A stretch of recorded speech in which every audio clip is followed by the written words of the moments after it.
زما عزتمندو په دې ډېرې اوږدې خبرې کېږي خو دلته خلک دعا ته راځي.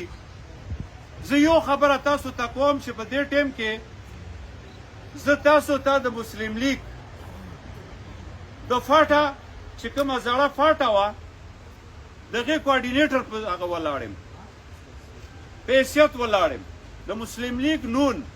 زما ملګري هم دلته رالل. زه تاسو ته د صوبایي کونسل په حیثیت دلته ولاړ یم د مسلم لیگ نون. زه مرکزي کونسل په حیثیت درته دلته ولاړ یم د مسلم لیگ. دا خبرې زما ټولې ریکارډ کړئ، پروا یې مه کوئ. دلته ولاړ یم خو ما انتظار وکړو ځکه چې د ګیلمن غوندې کې سړی په اسلام آباد کې مري او تر نن پورې د هغې هغه خلکو نه شونې وې کومو خلکو چې دی ووجلو. نو زه چې دا سیاست کوم یا زه په دې پارټۍ کې مسلم لیگ کې یم نو زه د خپل بچي دپاره یم، د پښتون د بچي دپاره یم چې هغې ته څه د خیر ښېګړې کار راوړم. خو نن ما ته دا پته ولګېده چې ما خیال نه راځي چا زموږ دا غم وکړي چې یاره د پښتون د خیر ښېګړې ته نور سوچ وکړه. نو نن زه دا یو اعلان کوم، زما د مسلم لیگ وروڼه هم دا دي ناست دي چې زه د مرکزي کونسل نه هم استعفا ورکوم، زه د صوبایي کونسل نه هم استعفا ورکوم او زه د دې کوارډینیټر د زم اضلاع نه هم زه استعفا ورکوم او زه د مسلم لیگ د بنیادي رکنیت نه استعفا ورکوم چې زما بچی دی وجلی شي او د هغې د څوک تپوس نشي کولی. زه دې دپاره اوچت شوم او دا ټولې دنیا دپاره او ما سره جاسم ولاړ دی. دا جاسم هم افریدی دی او د مسلم لیگ زما سره د فاټه سیکټري دی، جرنل سیکټري دی ما سره. موږ دوه کسان یو او دی وایي چې زه بالکل دې ته تیار یم چې عمران لالا هغه ورکوي ریزاین کوي او موږ پښتنو ته خیر نه رسیږي او نه شو رسولی. نو زه په داسې پارټو کې په یو کې هم نه یم، یو پارټي کې هم نه یم. و انشاءالله زه د منظور پښتون او د علي وزیر زما دا کشر دا هم زما کشر دی، مشر نه دی مان علي وزیر باډې غټ دی خو دا هم مانه کشر دی. او بیا د ګیلمن رور زه دې سره یو کاول کوم او بیا تاسو ټولو ملګرو سره کوم چې انشاءالله په هغه محاذ چې تاسو پې نشئ ورتلی د هغه بوډا سړی پې وجنګوئ. زه به دا فخر ګڼم،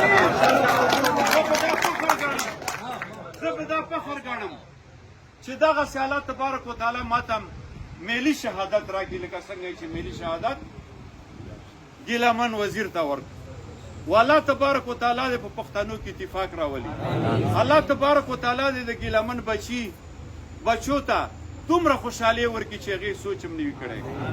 الله تبارک وتعالی دې زمونږ چې کوم دا ملګري مشران ناست دي که کشران ناست دي الله تبارک وتعالی دې موږ تاسو نه د خیر ښېګړې کار واخیستی، د پښتون د کاس دپاره دې الله تبارک وتعالی موږ نه کار واخیستی.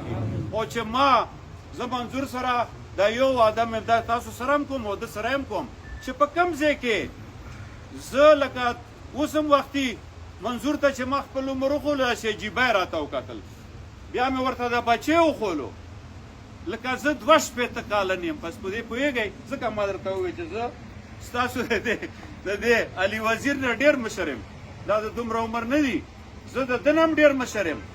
خو ده ته د قوم د ملت ده ته مشري ورکړې ده، په ده کې به څه خصوصیات وي کنې مشران خو نور هم ډېر دي د پښتنو، خو ده کې به وي چې دا دومره خلکو سره مینه کوي.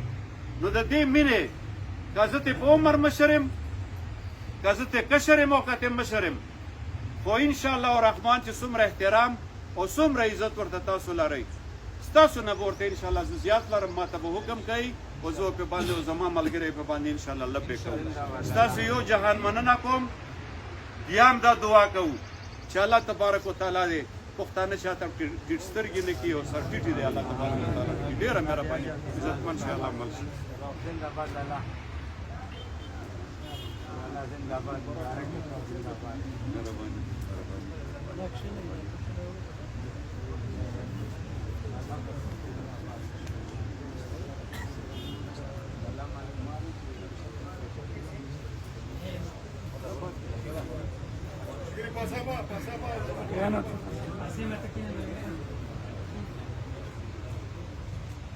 اعوذ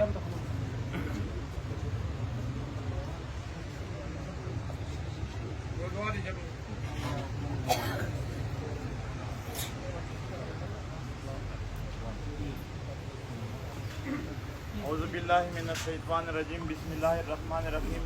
یقیناً فاتحه دا زمونږ ډېر زیات ځوانان سپینګیري دې ځای ته دعا دپاره راغلي دي چې زمونږ ملي شهید ګیله من ته دعا وکړي او بیا د ډېرو لرو سیمو نه راغلي دي. دلته چې ځوانان اوس ګورو نو تقریبا داسې ضلع نه ده موجوده، داسې علاقه نه ده موجوده چې هغې ځوانان نه دي ناست. د ټولو پښتنو د هرې سیمې ځوانان او مشران ناست دي. یقینا